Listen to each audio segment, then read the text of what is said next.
Mayasabha దేవకట్టాస్ political magic Sony లివ్లో అఫీషియల్గా release అయింది. రియాలిటీలో ఉన్న కొన్ని క్యారెక్టర్స్ని, జరిగిన కొన్ని సిచ్యువేషన్స్ని బేస్ చేసుకొని ఒక ఫిక్షనల్ పొలిటికల్ డ్రామాను క్రియేట్ చేశారు దేవకట్ట. ప్రీవియస్గా ఈయన డైరెక్ట్ చేసిన కొన్ని పొలిటికల్ డ్రామా మూవీస్ కూడా చాలా బాగుంటాయి. అందులో ఒకటి ప్రస్థానం, ఇంకోటి రిపబ్లిక్. ఈసారి మయసభ అనే ఎక్స్ట్రాడినరీ పొలిటికల్ సబ్జెక్ట్తో వచ్చారు. ఇంకా కంప్లీట్ రివ్యూలోకి వెళ్లే ముందు మన ఛానల్ని సబ్స్క్రైబ్ చేసుకోండి. కృష్ణమనాయుడు అండ్ రామిరెడ్డి ఇద్దరు వెల్ ఎడ్యుకేటెడ్ పర్సన్స్. కృష్ణమనాయుడు పబ్లిక్కి హెల్ప్ చేస్తుంటాడు, స్టూడెంట్ లీడర్ అవ్వాలి అనుకుంటాడు. రామిరెడ్డి మాత్రం డాక్టర్ అవ్వాలి అనుకుంటాడు. కానీ వీళ్ళకి కొన్ని అనుకోని సిచ్యువేషన్స్ వల్ల ఫ్రెండ్షిప్ అవుతుంది. ఆ తర్వాత వీళ్ళ ఫ్రెండ్షిప్ ఎంత స్ట్రాంగ్ అవుతుంది, అక్కడ నుంచి ఒకరు కేకేఎన్గా, ఇంకొకరు ఎంఎస్ఆర్గా ఎలా ఎస్టాబ్లిష్ అయ్యారు, పాలిటిక్స్ వీళ్ళ లైఫ్స్ని ఎలా ఎఫెక్ట్ చేశాయి, తెలుగు పాలిటిక్స్లో వచ్చిన కొత్త పార్టీస్ ఏంటి, వాటి ఇంపాక్ట్ ఏంటి, థింగ్స్ ఎలా చేంజ్ అయ్యాయి, అండ్ ఇంకొన్ని ఇంపార్టెంట్ క్యారెక్టర్స్ ఏంటి, వీటి చుట్టూ ఈ కథ రన్ అవుతుంది. 9 ఎపిసోడ్స్ ఉన్నాయి సిరీస్లో. ఒక 7th ఎపిసోడ్ కొంచెం స్లోగా అనిపించింది నాకు. మిగతా అన్ని చాలా ఎంగేజ్ చేసి హుక్ చేసి ఉంచాను నన్ను. ఎందుకు అంటే ఈ క్యారెక్టర్స్ ఏంటి అనేది మనకు అర్థమవుతుంది ఈజీగా. మనకు తెలుసు ఎవరిని ఇన్ఫ్లుయెన్స్ అయ్యి ఎవరి క్యారెక్టర్ రాస్తున్నారో చాలా క్లియర్గా ఉంది.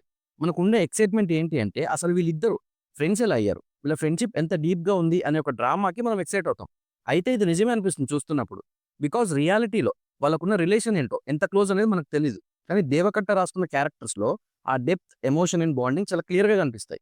హైకమాండ్ వేసే ప్లాన్స్ ఏంటి, ఎలాంటి గేమ్స్ ప్లే చేస్తారు, ఇవి కూడా బాగా చూయించారు. మెయిన్‌గా క్యారెక్టర్ నేమ్స్‌ని అయితే మార్చారు. కానీ వాళ్ళు ఏ కమ్యూనిటీ వాళ్ళు ఇదంతా ఓపెన్‌గా చూపించారు. ఏ కమ్యూనిటీ వాళ్ళు ఏం చేసేవాళ్ళు అనే పాయింట్ కూడా టచ్ చేశారు. 1975లో ఆ టైంలో స్టార్ట్ అయ్యే కథ గనుక కెమెరా వర్క్ ఇంపార్టెంట్. అప్పుడు యూజ్ చేసే కార్స్, కాస్ట్యూమ్స్ మిగతా అన్నీ ప్రతిదీ చూసుకోవాలి. అలా అన్నీ ప్రెజెంట్ చేశారు. స్టార్టింగ్ ఎపిసోడ్స్‌లో ఎంఎస్ఆర్ క్యారెక్టర్‌కి కొంచెం ఎక్కువ స్కోప్ ఇచ్చారు అనిపించింది. మిగతా ఎపిసోడ్స్‌లో కేకేని హైలైట్ చేసి పర్ఫెక్ట్‌గా బ్యాలెన్స్ చేశారు. అయితే ఇందులో ఇంకా చాలా క్యారెక్టర్స్ ఉంటాయి బయట మనకు తెలిసినవి. కానీ ఫోకస్ ఎక్కువ కేకేఎన్, ఎంఎస్ఆర్ మీదనే ఉంటది. 1980స్‌లో జరిగిన రాజకీయం గాని, ఇన్సిడెంట్స్ గాని తెలిసిన వాళ్ళకి one of the best political drama. లిటరల్‌గా ఇద్దరు బెస్ట్ లీడర్స్ ఎలా స్టార్ట్ అయ్యారు, ఎలా ఎవాల్వ్ అయ్యారు, ఎలా రూల్ చేశారు, ఎలాంటి ఫ్రెండ్‌షిప్ ఉంది వాళ్ళ మధ్య అని చాలా బాగా డిజైన్ చేశారు క్యారెక్టర్స్‌ని.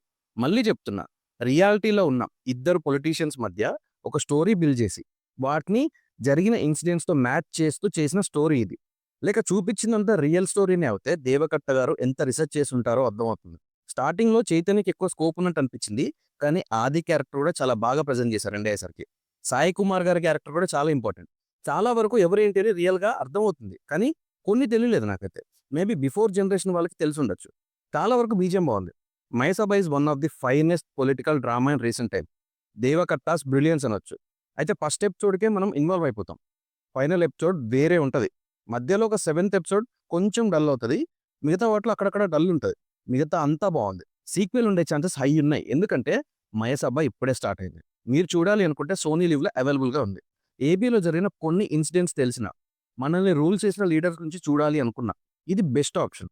ఒక పొలిటికల్ డ్రామాలో రియల్ క్యారెక్టర్స్‌ని ఫిక్షనల్ స్టోరీ కొంచెం యాడ్ చేసి, రియల్ ఇన్సిడెంట్స్‌కి సింక్ చేసి తీసిన మాస్టర్ పీస్ ఇది. డెఫినిట్‌గా ట్రై చేయండి.